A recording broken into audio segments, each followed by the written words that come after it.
welcome to the vlog. I'm ill. My name is Jay, and I'm a literary fiction writer. I'm writing a book that I call The Shark Book, and it is about two best friends in the Florida Keys, and they are shark divers. It spans the course of their friendship. I'm in a love affair with this book. I love it so much, and sorry, I'm gonna watch this back and be like, girl, why were you filming? You sound like you're dying. What? Oh, yeah. So I talked in my last video how I feel like I have the story kind of figured out at this point, and it feels like when I'm thinking of ideas, it just feels like I'm telling a story instead of making it up. And that's all been great, but I've been having a little trouble. I've been writing the first section, which is when they are young and they're meeting each other. And I've just been having trouble with the actual prose of it, the scene level. If you're new here as well, I'm writing it very cleanly. I do not know how to be normal and write a first draft, like a messy one. So I don't usually talk about word counts in my writing blogs because it's very sad to even think about. Like I'll spend all day on something and I'm like, this is great. And it's like 200 all day. And I'm like, wait, what was I talking about? Oh, I'm slow. Whatever, I was having trouble. But recently, as in like a couple days ago, I decided I was gonna jump around and move away from this first section that was giving me so much trouble. And I went to the section after the inciting incident and I just started writing these vignettes. Something just clicked. They were just coming out so easily. And not only were they easy to write, but they were turning out perfect. I'm just so relieved. They were just coming out exactly how I wanted them to. Like what I had pictured in my head was coming out on the page, and I felt like I would send this to an agent. I would be okay showing this to other people. Like I was so proud of it, and it was just exactly what I hoped. And so I'm still working on that section. I'm kind of in the flow right now. I worked on it for like 40 minutes this morning, and then I got a bunch of other stuff done on my to-do list, but I'm going to work on it more. So I'm not going back to that first section right now, but I'm just so happy because I think when I do go back to that section with this new, it's not totally different from what I've been doing, but I feel like I unlocked how I want the actual sentences to sound and the tone. It all kind of comes down to the idea that less is more, but also specificity. Shaylin Wrights is always talking about this, and they are completely right. Specificity is so important. So it's like not a bunch of details, not a bunch of flowery anythings. I like really concise scenes that are really vivid, and the details are really intentional. I was writing with Ryan and Josie the other day. Shout out to my wives. And I read them one of the vignettes that I wrote, and Ryan said that she could see it happening, like picture it happening like a movie in her head, and that was so nice. I had a little moment when I was stuck on the first section that I put aside for now. I had a little moment where I was like, will I ever finish this book? Because I used to say I wanted to finish this draft by June. It's April. I'm not going to finish it by June. But then I was like, okay, I just want to finish it by the end of the year. But then even that was like, girl, will you ever finish it? But now I'm going so fast, and now I'm like, I do definitely think I can finish it by the end of the year, like well before that. So before I go write, I also wanted to say I reread this memoir. It's called Hereafter by Amy Lynn.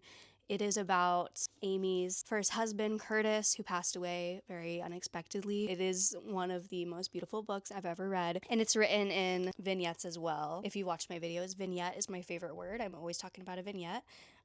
It's written in vignettes, kind of one of the reasons I was able to crack the voice that I wanted to use, because I was reading this. I read this in like 2 days. So I was really immersed in this really efficient writing style. And then I went to my book, and my voice is not exactly the same, but it just kind of helped me understand. Kind of similar to Flesh by David Soloy. Helped the words come out on the page very smoothly when I was reading that. So yeah, I just love reading good books that inspire me. You guys should read this book if you want to cry. I'm gonna go write. Welcome to the vlog, everybody.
sat down and I was like, I'm gonna write for 20 minutes before bed, and then I gotta go to bed. And then I found out I actually don't have to go to work tomorrow, and so I wrote for over an hour just now. I had a great writing day. I'm gonna give you, well, for the word count, girls, let me give you my word count. Okay, this is not gonna be good. This is the word count that's actually in the final draft, and I would say this is finished. 276. However, I got so much done. I made so much progress today. So I brought my laptop because I don't even remember what I did. I'm just gonna walk you through it. Okay. So I wrote 2 vignettes today for 276 words. The first one, what can I tell you about it? Nothing. Actually, I can tell you this. It's from, my main character's name is Sawyer.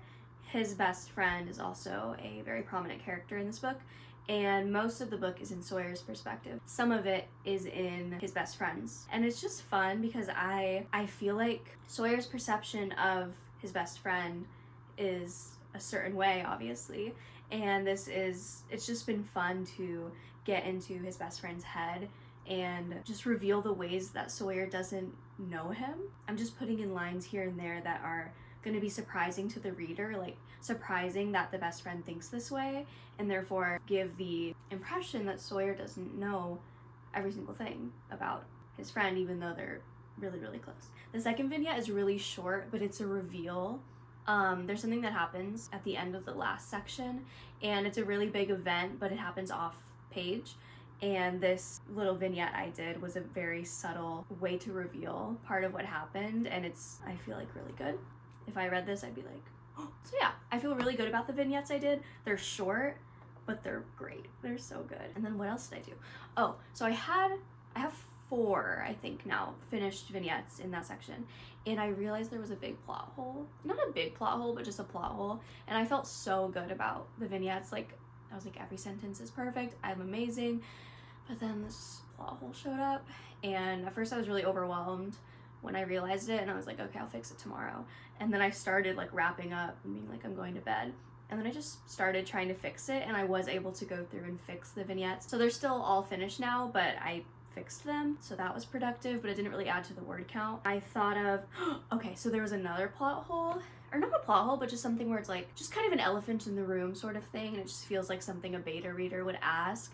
And I was like, okay, I feel like I should address this, but it feels clunky, almost like an info dump, like there's no narrative reason for me to say this other than I don't want anyone to ask me about it. And then I thought of something so perfect, like such a natural way to weave it in.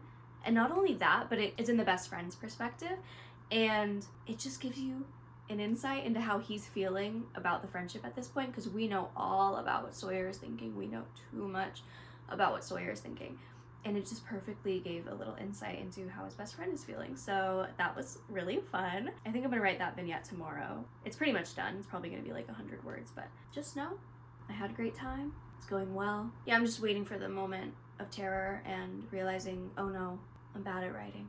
But so far, if this is your first video of mine, usually I'm like so energetic and vivacious. I gotta go to bed. I love you.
I have writing updates and I have a reading update. First, we'll go with the reading update. I filmed that really epic B-roll of me reading in my bed. This is so embarrassing. And then I started reading that book, and I don't know how many pages it was, but it was a large book. much like the Bible. I just knew, I just didn't have it in my soul. I didn't want to be reading the same book for a month. I just was like, no. And I got a message from my library saying that Wednesday's Child came in, and Shaylin writes in a video about character development, I believe, read a passage from this, and it was amazing and I loved it so much. So yes, I'm like 20 pages into this and it's so good. So I wrote for about an hour and a half today. Here's what has gone down. I don't have any finished vignettes. The words weren't coming super easily to me. I think just because I hadn't visualized these scenes as specifically before, so I just don't really know what vibe I'm trying to get in each one, but the ideas are all there. I got some really interesting sorry, I'm so boring. But I'm still feeling great about what I'm doing, even though the words weren't great today, because I haven't outlined this section fully. Like, there's no outline that I'm following. It's just kind of in my head. I keep finding that these random ideas that I thought of months apart work together. Like, for example, I thought of a conversation that I wanted Sawyer to have. No, no, no. Sawyer's best friend to have with Sawyer's parents. I was driving home at night. It was a long drive, and I was acting out this scene, and it was so high drama. But I think of a lot of scenes like this, and they don't always make it because they're just kind of random. But I wrote down the scene, and I was like, wow, that would be great. And then separately, that was like last year that I thought of this. And then a couple months later, I thought of this amazing metaphor that I wanted Sawyer to use to explain his, just like his mindset at this point. And so I started writing that, the metaphor, today. And then I realized the next vignette can be this conversation that I thought of last year, because it's perfect causality for it. I don't know, things are just going great. Oh, also I wanted to talk about how I'm I'm training myself to stop going on my phone. Like, I've just been leaving it in a drawer and doing tasks and then not going on my phone in between every single task, because that used to be my problem, like transitioning between things. I would go on my phone and I would think, "Oh my gosh, there's not enough time in the day for everything I want to do." And ever since I've started putting my phone away, I'll finish everything I want to do and it's like noon. I wanted to start doing this because I'm going to go back to work soon. I just don't want to feel like I'm constantly not having enough time to do the thing that I really love to do. Because I'm guilty of wasting a bunch of time on the internet and then being like, oh no, it's nighttime. I hate capitalism. I have no time for my passions. If you just don't go on your phone, there's like so much time in the day, like even after work. Yeah, I think I'm gonna end the vlog so I can edit it. I'm writing with Kenzie tonight, by the way, a new writing friend. I've never written with her. Maybe I'll get a little B-roll. If I do, I'll put it up right now. Yeah, sorry for being so annoying and just being like, my book's great. But I think I might just be better than you. And I think it's time we stop denying that.